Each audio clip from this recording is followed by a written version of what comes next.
Welcome back to the gym here at Thurston High School for some girls basketball action. Ryan Oppenheimer with Dylan DeCesare here.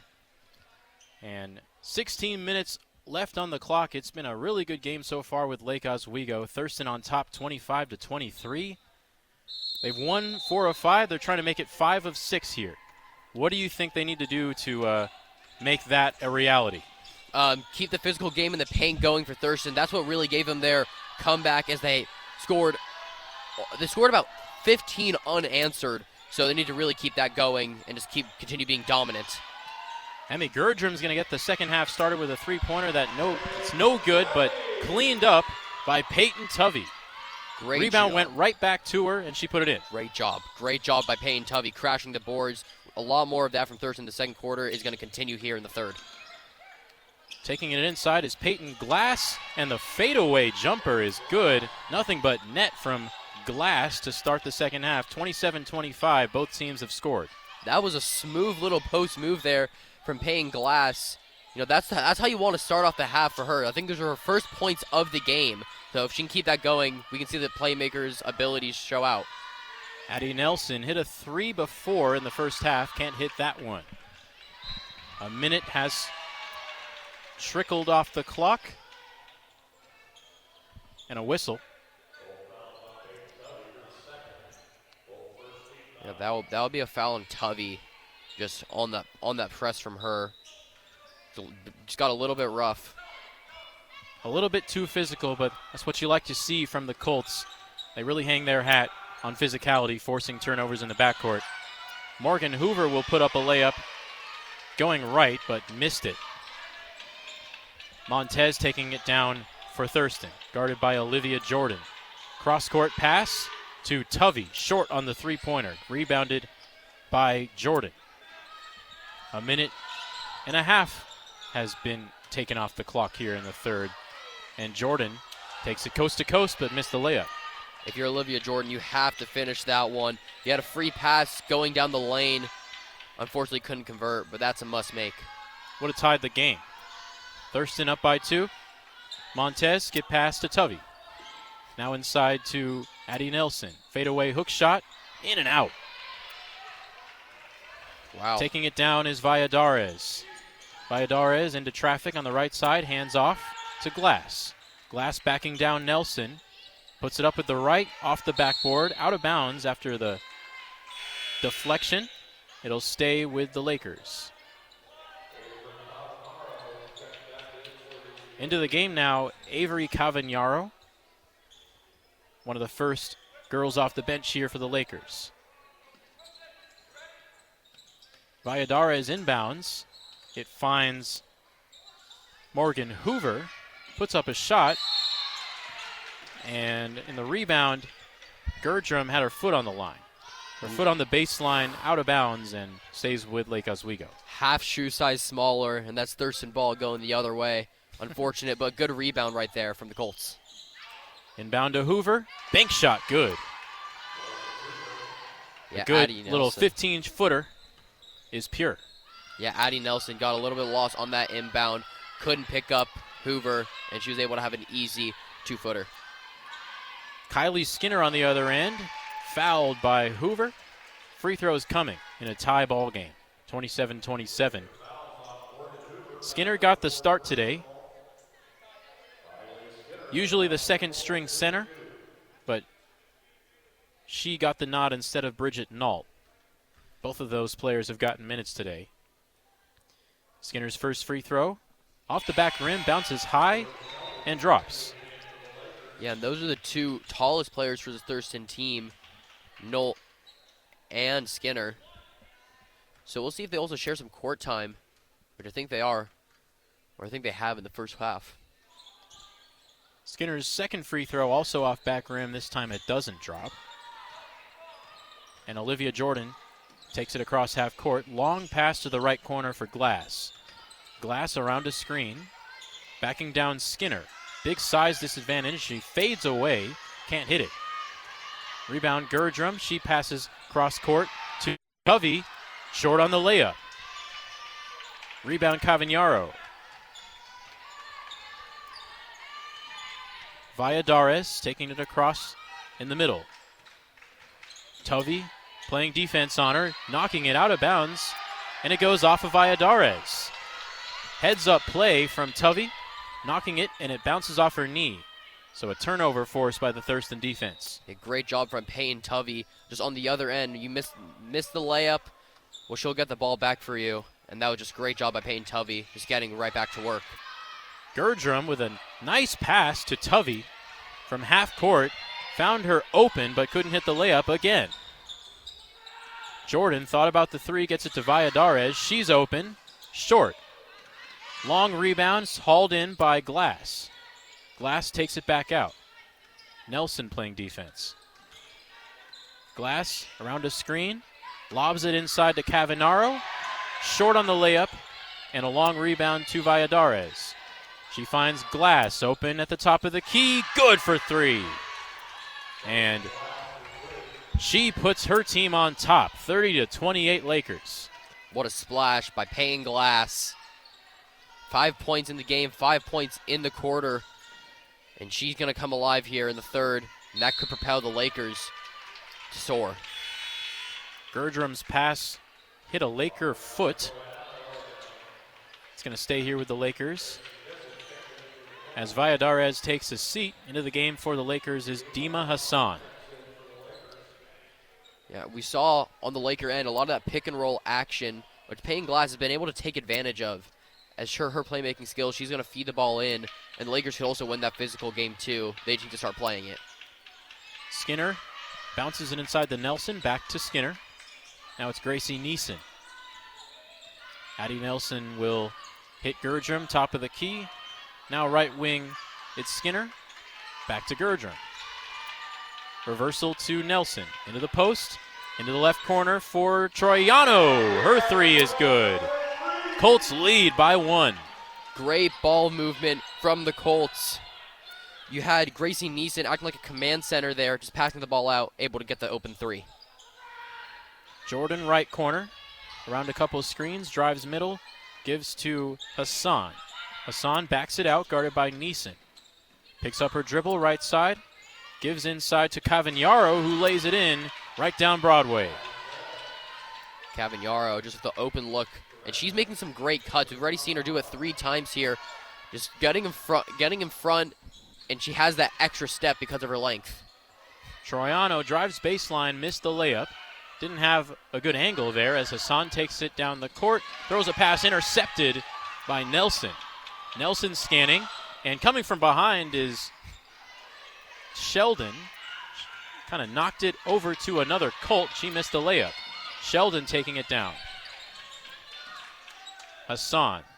Now Glass, guarded by Nelson. Lead has changed hands quite a bit here in the third. Glass around a screen from Hassan, pulls up right inside the three-point line and knocks it down. 7 points for Peyton Glass. She keeps on doing it in this third quarter, and the timeout will be called. So it's staying tight here. The Lakers did just extend the lead to 3. It was at 1 or 2 for the vast majority of this third quarter prior to now. Feels like a game that could go down to the last shot, or at least to the final minute, Dylan. Yes, 100%, Ryan. And I think a big thing for this Lakers swing is the guards are starting to hit their shots, and just the team in general starting to hit their shots. The physical game is a bit more even now. Thurston can't rely on that as much, so they need to start knocking some down. But the Lakers, see Payne Glass has erupted for 7 points already in this quarter. We'll see what she can do. She's a player to watch for the rest of this game. Both teams break the huddle here out of the timeout,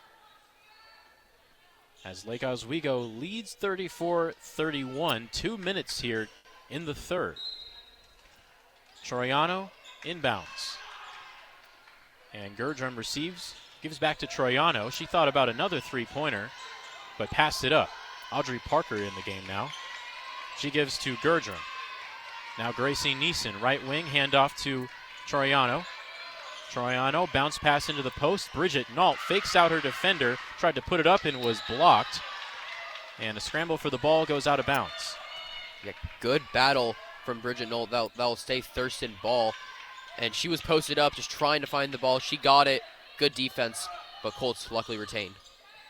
It was deflected, and it remains with the Colts. Troiano drives with physicality, lowers her shoulder, and scores high off the glass. 34-33, Lake Oswego on top. Still, Cavagnaro in the right corner. Now Glass, left wing. Reverses to Cavagnaro. She finds an open player in the post. It's Sheldon. Sheldon lays it in off a nice pass. Back and forth here in the Colt Coliseum as that ball will go out of bounds. But the energy's starting to pick up. You know, the fans are starting to get into it a lot. You know, you feel the momentum in this gym just going back and forth like a seesaw. Thurston Colts fans, they are really looking for another win here. Would be their 5th win in the last 6 games for the Colts girls basketball team. Gracie Neeson can't hit the turnaround layup, down low. Closing in on 40 seconds to go in the third.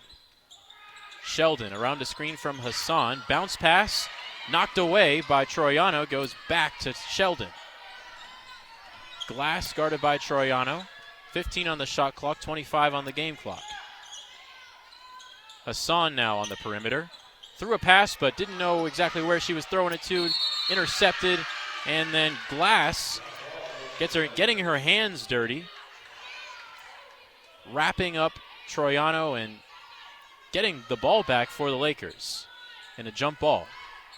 Great job by Payne Glass, just getting in there, doing the hard work for the Lakers. Sheldon inbounds to Glass. Glass takes a 3. Left corner, high arc, and it swishes down. 39-33 Lakers. They extend the lead heading into the final possession of the third. Gerdrum, long pass over the head of Audrey Parker. Out of bounds. And the score will more than likely stay where it is heading into the fourth. Lake Oswego can get a heave off. It's Glass.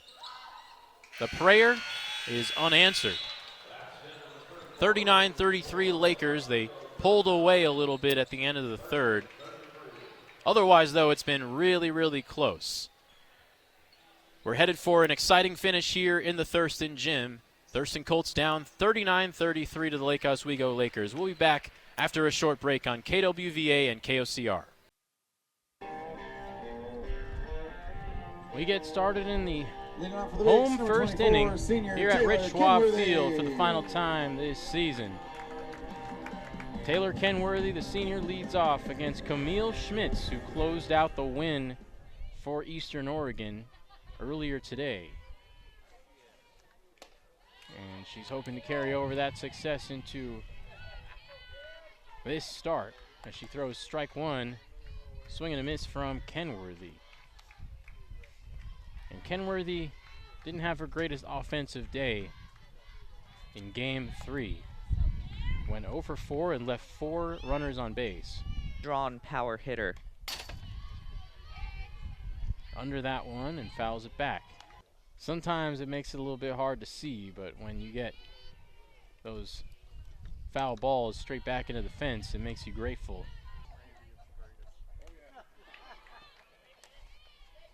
Slices it foul again.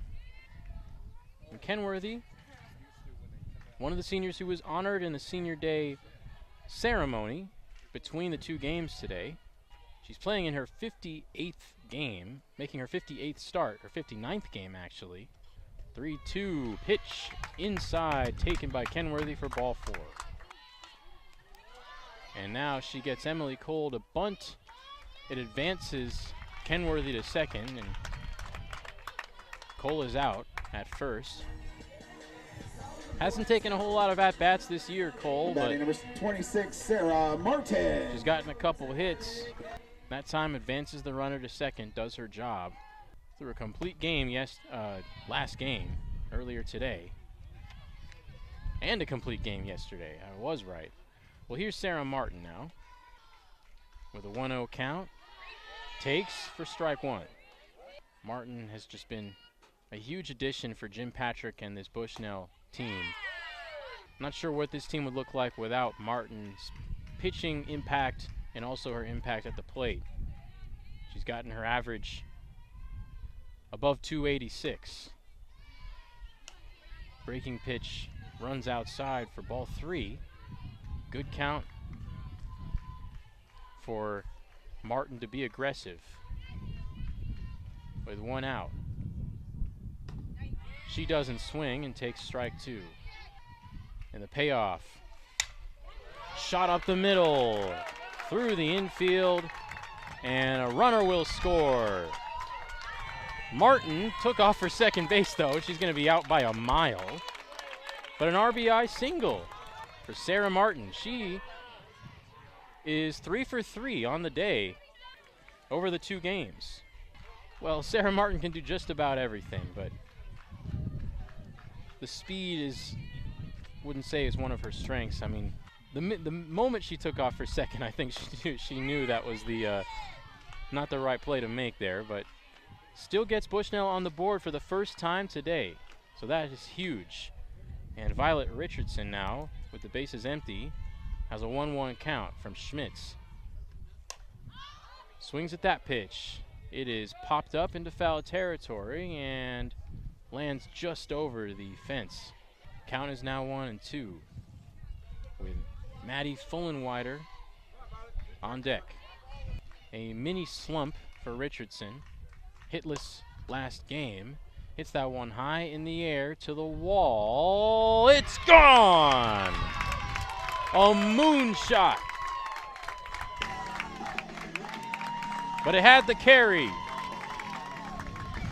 A conference high 9th home run for Violet Richardson, and she goes through the tunnel and back to the dugout. What a start for the Bushnell offense, 2-0. And the fact that that ball carried out of the park just speaks to the raw power of Richardson. The fact that she's able to get balls out with that launch angle, I mean, that was hit a mile in the air as Fullenwider gets plunked. And she will take first base. So not the cleanest start for Camille Schmitz, who's had a really nice season for herself. But with 2 outs now, she's going to get, Wilson will have to wait. Brenna Wilson was 1 for 3 yesterday, and she'll look to continue this rally. Schmitz is only making her 3rd start of the season, so they really spread out those starts evenly when it's not their ace in the circle. That ace, of course, being Kylie Parsons, who had a shutout game earlier this series and didn't complete the game earlier today, but didn't allow any runs. Wilson just fouled that pitch off into her leg, and she's in a little bit of pain. Count is at 1-2. Yeah, she looks to be in good spirits, but I mean, that's gotta hurt. Wilson will step back into the box with a 1-2 count. The junior transferred from Mount Hood Community College, Wilson, and won an NWAC championship there. Takes ball 2. I think a key for Bushnell this game is to work some patient at-bats, be patient at the plate. That ball is foul. Grounded down the third base line, but just outside of it. Full count with 2 outs. Maddie Fullenwider take off from first safely. That pitch is outside for a walk. Schmitz is struggling with the command a little bit early in this one. Now batting number 1. Castaneda takes it way outside for ball 1. Big hack and missed that pitch. Strike 1. Looked like it was in the zone, but didn't get the barrel in the right place. and awaits the 1-1 from Schmitz. Takes that. Low inside corner for strike 2. Schmitz is fighting here. Ahead in this at-bat. Good take from Castaneda to even the count. She's been a consistent starter for Bushnell so far this season. She's been reliable in right field where she normally starts. And she swings and misses at strike 3. So Bushnell strands 2 more runners, but at least they have some runs on the board from inning number 1 where they scored 2. They're up 2-0 on the Mounties as we head to inning number 2, back after this short break.